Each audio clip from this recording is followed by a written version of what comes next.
del prefetto di Ciardi. Sono iniziate le celebrazioni a Udine alle 9, l'alzabandiera in Piazza della Libertà, e sempre a Udine nel pomeriggio saranno consegnate i diplomi ai cittadini insigniti dal Presidente della Repubblica delle onorificenze di Cavaliere Ufficiale e Commendatore dell'Ordine al Merito della Repubblica Italiana.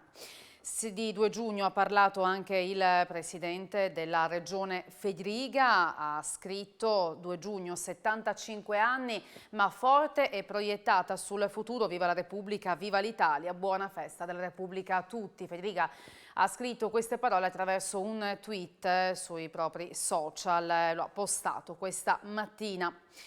Parliamo di vaccini perché altri 2,5 milioni di dosi di vaccini anti-Covid, oltre ai 3,5 milioni di Pfizer già in distribuzione, sono in arrivo questa settimana in Italia. Secondo quanto si apprende, oggi dovrebbero essere consegnate all'Hub della Difesa Pratica di Mare. Circa 370.000 dosi di Johnson & Johnson, domani 1,7 milioni di AstraZeneca, venerdì quasi 400.000 dosi di Moderna. E per quanto riguarda poi le regioni, sono arrivate a quota 40 milioni le dosi che sono state distribuite alle regioni in tutta Italia. Questo dicono i dati che sono stati aggiornati questa mattina.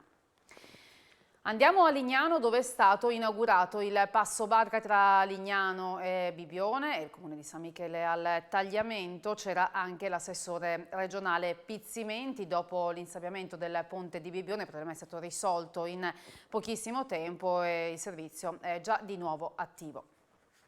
Assessore, l'inaugurazione del passo barca ha un valore aggiunto che dimostra anche sinergia tra 2 comuni di 2 regioni diverse. Beh sì, quando si mettono assieme 2 regioni, poi uno statuto speciale e uno statuto ordinario, non è né scontato né facile.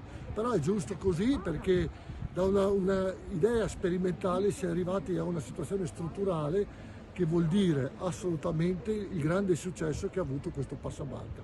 50.000 passaggi di biciclette, 60.000 di persone, sono i numeri che parlano da solo, quindi vuol dire grandi aspettative anche per il turismo e non solo del Friuli e Veneto.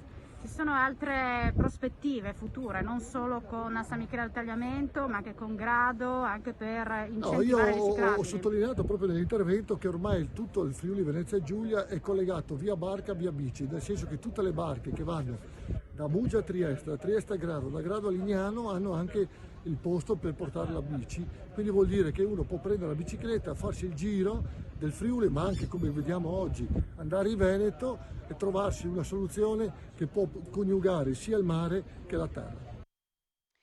Udine, insieme a Mantova e Ravenna, ha ottenuto la certificazione EMAS, uno strumento che a livello nazionale detta i principi per una corretta gestione ambientale dei servizi erogati ai cittadini. Ora, per non perderla, deve mantenere fede agli impegni assunti su programmi che spaziano dalla viabilità al contenimento energetico. In Italia sono 3 i capoluoghi di provincia ad aver ottenuto la certificazione ambientale EMAS, tra questi Udine insieme a Mantova e Ravenna. Questo risultato va però salvaguardato nel tempo. Questa certificazione contiene in sé anche la dichiarazione ambientale del Comune di Udine, dichiarazione ambientale che spiega quali sono i criteri del Comune dal punto di vista energetico, dal punto di vista del verde, degli orti urbani, della raccolta differenziata, dell'energia. Io ho partecipato anche agli incontri tenuti i giorni 24, 25, 26 maggio con i certificatori, i quali ci hanno dato parere favorevole visti tutti gli equilibri e di tutti i criteri che stiamo mantenendo dal punto di vista ambientale, energetico e tutto quello che riguarda l'ambiente. Ogni anno ci sarà un controllo di tutti i parametri che dobbiamo mantenere, quindi dobbiamo continuare a essere un comune virtuoso sotto tutti gli aspetti indicati nella dichiarazione ambientale. Restiamo a Udine per una estate che si preannuncia particolarmente ricca dal punto di vista degli eventi. Sono oltre 400 quelli previsti sia nel cuore delle città che nelle aree periferiche. L'amministrazione comunale ha deliberato lo stanziamento di 250.000 euro a 71 associazioni che hanno vinto il bando con le loro proposte. Vediamo. Ammontano 250.000 euro i contributi stabiliti dall'amministrazione comunale di Udine per le 71 associazioni che organizzeranno gli eventi in città nel periodo estivo. I 150.000 euro iniziali previsti dal bando sono diventati 250 e quindi finanzieremo 34 soggetti che operano qui nel nostro territorio, che presenteranno un novero di iniziative ricchissime. 401 eventi. Allora, sulla base delle domande che sono state depositate, gli uffici hanno fatto questo conto, hanno 34 domande, però alcuni sono delle rassegne, alcuni sono degli eventi, dei festival che si svolgeranno nel centro cittadino o anche nei quartieri, quindi sono più di 400 esattamente. Adesso noi daremo conferma dell'avvenuta decisione dell'affidamento del contributo, poi avremo il dettaglio delle singole iniziative con le date e i luoghi e faremo una presentazione da qui a 15 giorni pubblica. Raccoglie una delle collezioni di ambra e gemme incise antiche più grandi e importanti d'Europa, il Museo Archeologico Nazionale di Aquileia. Un tesoro che adesso ha trovato uno spazio nuovo all'interno del museo con la recente inaugurazione di una preziosa sezione completamente riallestita. Sentiamo il direttore del museo. La nuova sezione, intitolata Lusso e Ricchezza, aggiunge un importante tassello all'ampio progetto museale avviato nel 2016 nel Museo Archeologico Nazionale d'Aquileia dal Ministero della Cultura. Al suo interno sono presentate le eccellenze della produzione artigianale aquileiese, accessori per la cura personale, raffinati gioielli, monete, oggetti in ambra, gemme intagliate e cammei sono raccolti in quello che può definirsi un vero e proprio tesoro del museo, uno spazio suggestivo in cui si possono ammirare i manufatti più preziosi della collezione.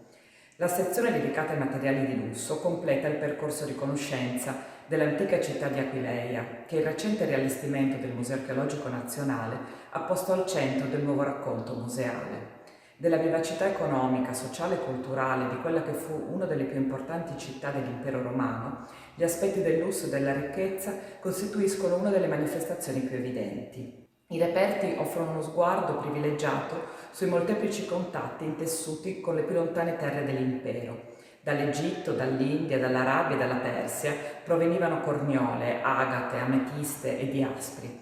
Dal Mar Baltico e dal Mare del Nord giungeva invece l'ambra, lavorata in un'infinità di preziosi oggetti di cui il Museo di Aquileia conserva una delle collezioni più importanti. Si tratta di oggetti piccoli, ma ricchi di informazioni sull'alta qualità dell'artigianato aquileiese, sui proficui contatti commerciali del centro, sulla ricchezza dei suoi abitanti e sulle loro abitudini sociali. Musica e installazioni artistiche nelle terre dell'Isonzo grazie ai giovani dell'associazione Eco Park. Vediamo cosa hanno in programma per quest'estate. Noi operiamo sui territori della Bassa Friulana e dell'Isontino, in particolar modo organizziamo il Festival di Eson, che è un festival che porta arti, spettacoli in contesti naturali, rurali e luoghi spesso poco conosciuti della nostra regione.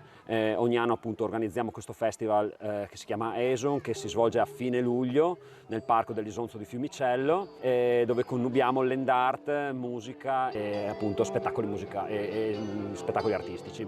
L'associazione conta circa un 60-50 soci, ma quando organizziamo il festival siamo circa in 90. Che occupiamo pacificamente il parco dell'Isonzo di Fiumicello, allestendo scenografie con materiali naturali che diventano poi il palcoscenico per gli spettacoli. Nonostante le indecisioni del periodo, ci auguriamo di poter sviluppare Eson durante tutto luglio. Partiremo il 3 e il 4 luglio con degli eventi itineranti lungo l'Isonzo, e il 22, 23 e 24 luglio nel parco dell'Isonzo di Fiumicello con un programma molto ricco e interessante nonostante il periodo incerto. Spaziamo dalla musica folk alla musica contemporanea, al jazz, all'elettronica, alla musica progressive. I generi sono eterogenei e il messaggio che è comune: raccontare, stare nella natura imparando nuovi modi di vivere il paesaggio e l'ambiente. Il consorzio di promozione turistica del Tarvisiano, Sella Nevea e Passo Pramollo ha ricevuto il marchio di certificazione europeo GSTC per il turismo sostenibile ed è la seconda destinazione certificata GSTC in Italia, un grande risultato che è stato ottenuto grazie al percorso di sostenibilità incominciato nel 2020 e che dunque mette questo comprensorio al centro tra le eccellenze italiane, confermando la massima attenzione che il territorio pone nei confronti della sostenibilità e dei cambiamenti climatici. Chiudiamo con il basket perché è stata una partita emozionante, gara 2 ieri a Taranto con la UEB che ha pareggiato i conti vincendo per 70-66, dunque parità assoluta tra le due squadre che adesso si affronteranno per 2 gare ancora a Cividale, venerdì e domenica. Loro rientrano e vanno davanti in trasferta contro una squadra così forte e così in partita come era Taranto, riuscire poi a vincere alla fine è una bella cosa di solidità, però insomma abbiamo allungato la serie per adesso, quindi sappiamo che a gara 4 ci arriviamo, poi dopo vediamo e ci prepariamo, sappiamo che è una serie difficilissima contro un grande avversario, ma abbiamo capito, non è che avevamo dubbi, ma abbiamo capito anche sul campo che è nelle nostre corde. Adesso 2 partite in casa sicure, tra l'altro con il pubblico, e non è male. Sì, una alla volta. Per vincere stasera bisogna vincere 3. Ogni partita ha la sua storia, le sue difficoltà, i suoi problemi, magari speriamo di avere anche Cassese con noi, speriamo di arrivare però con grande umiltà e sapendo chi abbiamo di fronte, che è veramente una grande squadra. Domenica hanno preso impegni, che ci sono due appuntamenti con la storia di questa città e per questa società. È 1-1 in semifinale per andare in Serie A e soprattutto oggi ha vinto meritatamente. Una partita, io sono 50 anni che vedo basket, una partita così bella, così intensa, era tanto che non la vedevo, è stata bellissima, i ragazzi li ho visti benissimo questi 3 giorni di tiro, compatti, uniti, determinati. L'altra sera abbiamo perso la partita, senza che il coach dicesse tutti in camera insieme a vedersela insieme. Io l'ho detto a caldo prima partita che facciamo l'urlo, sono molto orgoglioso di loro, sono molto orgoglioso del nostro coach, perché in pochi mesi abbiamo messo in piedi una creatura meravigliosa che sta regalando pallacanestro stupenda, abbiamo una squadra di eroi. E per chi volesse rivedere le emozioni della gara di ieri, subito dopo il nostro telegiornale la replica della gara tra Taranto e UEB Gesteco Cividale, gara 2 delle semifinali playoff di Serie B. È tutto, grazie per aver seguito il nostro telegiornale che torna questa sera alle 19. Buon proseguimento di giornata.